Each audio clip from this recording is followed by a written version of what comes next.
बहुत बार ऐसा देखने को मिलता है, जो ज्यादा भगवान का पूजा पाठ करता है वही सबसे ज्यादा दुखी होता है, जबकि कोई नास्तिक आदमी जो भगवान को नहीं मानता, कभी पूजा पाठ नहीं करता, कभी संतों का संग नहीं करता, वह सबसे ज्यादा सुखी जीवन जीता है। यह सब चीजें देखकर कभी कभी तो ऐसा लगता है कि भगवान ही गलत है, भगवान का न्याय ही गलत है। यह कोई कहानी नहीं है, ऐसा हर किसी के साथ होता है। दोस्तों, आज के इस वीडियो में हम आप लोगों को इसके पीछे के कारण के बारे में बताने वाले हैं। भगवान श्री कृष्ण ने स्वयं इसका उत्तर दिया है।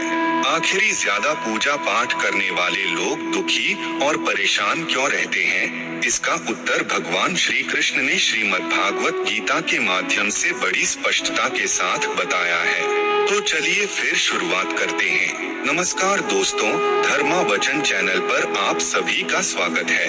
अगर आप भी भगवान श्री कृष्ण के भक्त हैं, तो कमेंट में जय श्री कृष्णा जरूर लिखें। तो चलिए शुरू करते हैं आज की प्रस्तुति। दोस्तों, बात द्वापर युग की है, जब भगवान श्री कृष्ण और अर्जुन के बीच संवाद हो रहा था।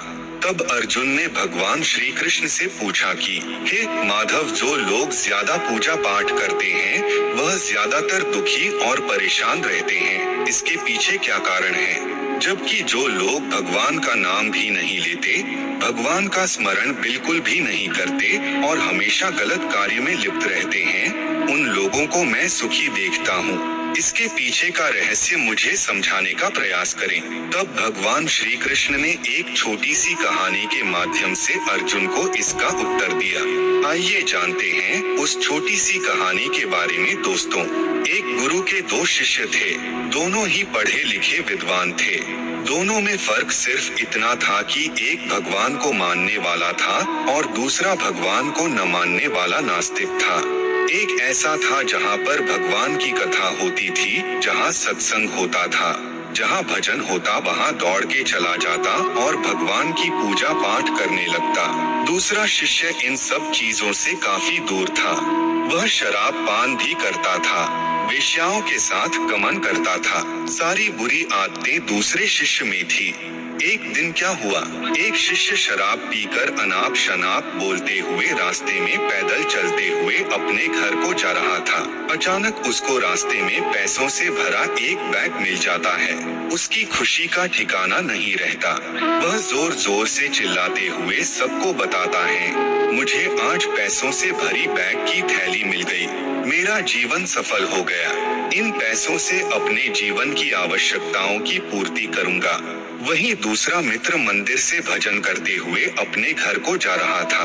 अचानक उसकी पैर में एक बड़ी कांटे चुभ जाती है, रक्त निकलने लगता है। ठीक उसी समय दूसरा शिष्य भी वहीं पहुंचता है और हंसते हुए उसको बोलने लगता है, क्यों तुम ही हो ना जो सबसे ज्यादा पूजा पाठ करते हो, भगवान का भजन करते हो, क्या दिया तुम्हारे भगवान ने तुम्हें? मुझे देखो, मैं कभी मंदिर नहीं गया और ना ही मैंने कोई भी काम अच्छा किया। मेरे घर में भगवान का मंदिर भी नहीं है। मैंने कभी अपने घर में सत्यनारायण का कथा नहीं कराया, भगवान के सामने कभी माथा नहीं टेका, फिर भी मैं कितना संपन्न हूँ, अमीर हूँ, मेरे पास पैसों की कोई कमी नहीं है। सबसे ज्यादा सुखी जीवन मैं ही जी रहा हूँ। अच्छे शिष्य को उसकी बात चुभने लगी। उसने मन ही मन विचार किया, हाँ यह तो सच बोल रहा है, मैं कितना पूजा करता हूँ और वह कुछ नहीं करता, फिर भी कितना सुखी है। इतना सोचते हुए वह अपने गुरु के पास चला जाता है और यही प्रश्न गुरु से करता है। गुरुजी मुस्कुराते हुए बोले, भगवान जो करते हैं अच्छे के लिए ही करते हैं। जिसकी जैसी योग्यता होती है उसको उसी के अनुसार फल देते हैं। अब तुम्हारे प्रश्नों का उत्तर तुम जानते हो, भगवान ने तुम्हारे पैर में ही क्यों चुभाए कांटे और उसको पैसों से भरी हुई बैग क्यों मिली? सुनो, तुमने पिछले जन्म में बहुत पाप किया था, इसलिए तुम्हारी आज मौत होने वाली थी।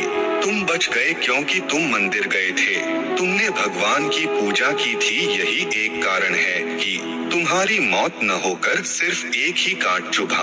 अब तुम्हारे मित्र की बात करते हैं। पूर्वजन्म में वह एक संत महापुरुष था, इसलिए उसकी आज किस्मत बदलने वाली थी। करोड़ों की संपत्ति का मालिक बनने वाला था, मगर इस जन्म में उसने कोई भी अच्छा काम नहीं किया, इसलिए पूर्वजन्म के फल के अनुसार उसको थोड़े पैसे ही मिले, जबकि वो अरबों की संपत्ति का मालिक बनने वाला था।